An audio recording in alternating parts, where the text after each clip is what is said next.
Ma'am sir नमस्ते। सुलेखा, सुबह काम पर क्यों नहीं आई थी तुम? और ये अपने बेटे को यहाँ पर क्यों लेकर आई हो? काम दिलवाना है इसे।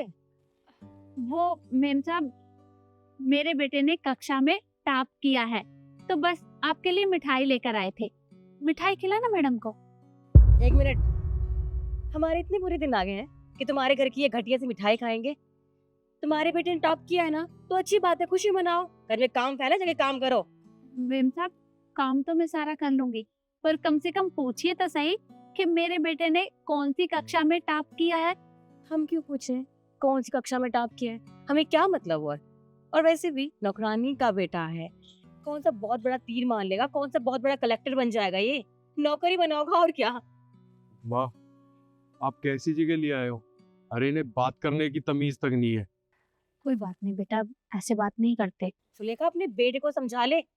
भूल गया है कि नौकरानी का बेटा है, ये अपनी औकात में रह के बात करे, मुझे जवाब देगा। और इसे बताओ कि जो कपड़े पहने हैं ना, वो पैसे हमने ही दिए हैं इसको, तभी अच्छे कपड़े पहन पा रहा है। बता दो, वरना दिखा दूंगी असली औकात इसकी मैं।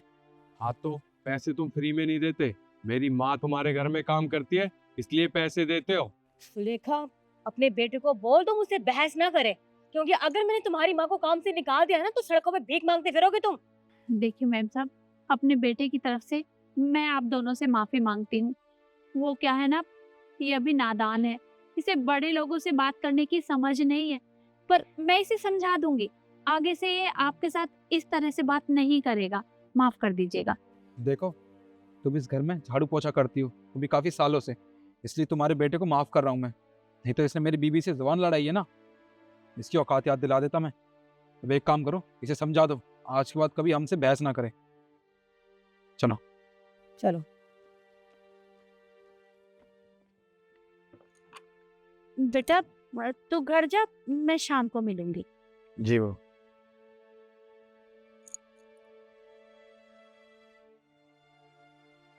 इसने मेरी माँ की बेइज्जती की है, ये मैं बर्दाश्त नहीं कर सकता।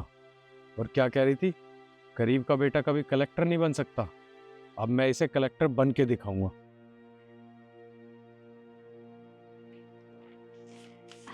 नमस्ते मेम साहब। नमस्ते साहब। तू मुझे एक बात बताओ, कल कहाँ पर थी, काम पर क्यों नहीं आई? और आज इतना लेट काम पर क्यों आई हो? कहाँ थी तुम? वो मेम साहब, कल मेरे बेटे का इंटरव्यू था, तो मैं उसके साथ चली गई थी। वहाँ बहुत देर हो गई थी, इसलिए मैं यहाँ नहीं आ पाई। मतलब हम इसे पैसे इसलिए देते हैं ताकि ये अपनी बेटी के साथ जाकर उसका इंटरव्यू दिलवाए, है ना? हम यहाँ पर भूखे पैसे मर जाए, तुम्हें कोई मतलब नहीं है, तुम्हें सिर्फ अपनी बेटी से मतलब है ना? तुम एक बात बताओ, हम तुम्हें पैसे क्यों देते हैं? जब तुम्हें काम नहीं करना तुम बता दो, हम किसी और को रख लेते हैं। रोज रोज नए ड्रामे शुरू कर देती हो। मेम साहब, मैं कोई ड्रामा नहीं कर रही हूँ, मैं सच बोल रही हूँ। वो क्या है ना, मेरे बेटे ने रात दिन मेहनत की है, रात रात में वो पढ़ाई करता है।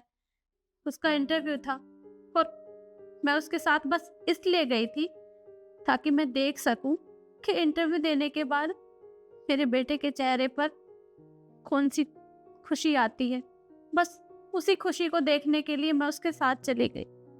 ठीक है, फिर तुम एक काम करो, तुम अपने घर जाओ, अपने बेटे के साथ बैठो और दिन भर उसके चेहरे की खुशी देखते रहना, ठीक है? जाओ यहाँ से, चलो। देखिए मैम साहब, मैं आपके सामने हाथ जोड़ती हूँ, आप मुझे काम से मत निकालिए।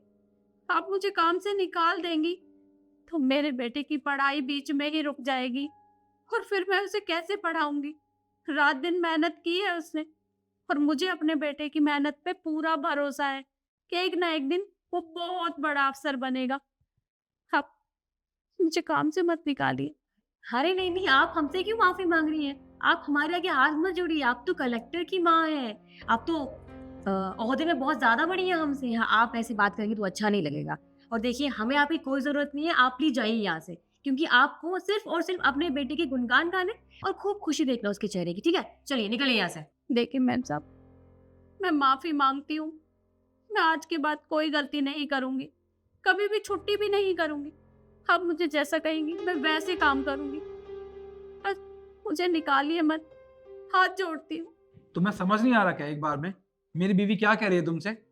अभी तो इज्जत से बात कर रहे हैं, चुपचाप निकल जाओ यहाँ से, वरना बना दूंगा तुम्हारे बेटे को भी कलेक्टर। और हाँ, कल आ जाना, हिसाब किताब कर लेना अपना। और देखो, तुम कोई नौकरानी ढूंढ लो, ऐसे लोग नहीं चाहिए काम पर, रोज ड्रामे आ जाते हैं नहीं लेकर। ये बनाएंगे अपने बेटी को कलेक्टर। पुरानी का बेटा है, नौकरी बनेगा।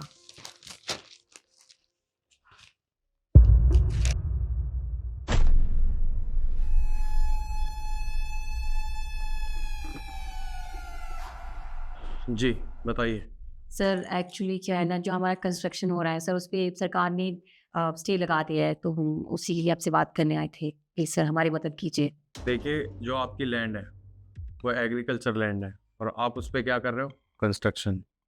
तो आप दोनों गलत काम कर रहे हो। सर अगर मैं गलत ना हूँ तो आप सुलेखा जी के ही बेटे हैं ना, जो हमारे घर में नौकरानी का काम करती थी?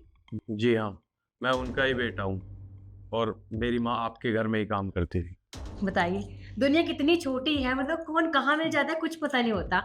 अब तब तो हम आपके अपने ही हुए ना। अच्छा, आज तुम मेरे अपने हो गए। अरे उस दिन मेरी माँ तुम्हारे पास सिर्फ मिठाई का डिब्बा लेके आई थी अपनी खुशियाँ बांटने के लिए, और तुमने क्या किया, तुमने मेरी माँ की बेइज्जती की। और वो सब छोड़ो, जब तुम्हें पता था मेरी माँ के हालात खराब है, मेरी माँ के पास इतने भी पैसे नहीं थे कि वो मुझे पढ़ा सके, तो तुमने क्या किया, तुमने उन्हें नौकरी से निकाल दिया और आज अपने फायदे के लिए तुम मुझे अपना बना रहे हो। देखिए सर, वो पुरानी बात है। अब वो बात गई ना, अब आप सोचिए क्या फ़ायदा।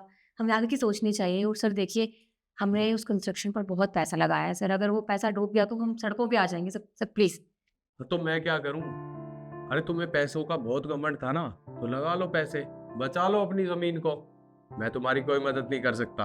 एक काम कीजिए, जाइए यहाँ से। सर पर हमारा नुकसान। अरे तुम्हारा नुकसान हो तो इसमें मैं क्या करूं, और वैसे भी मैं कोई इलीगल काम नहीं करता।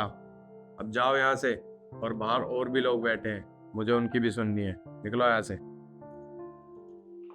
और हाँ, एक बात और, क्या कह रही थी, नौकरानी का बेटा नौकरी बनेगा, गाड़ियां साफ करेगा। अगर नौकरानी का बेटा मेहनत करे ना तो कलेक्टर भी बन सकता है। जाओ यहाँ से।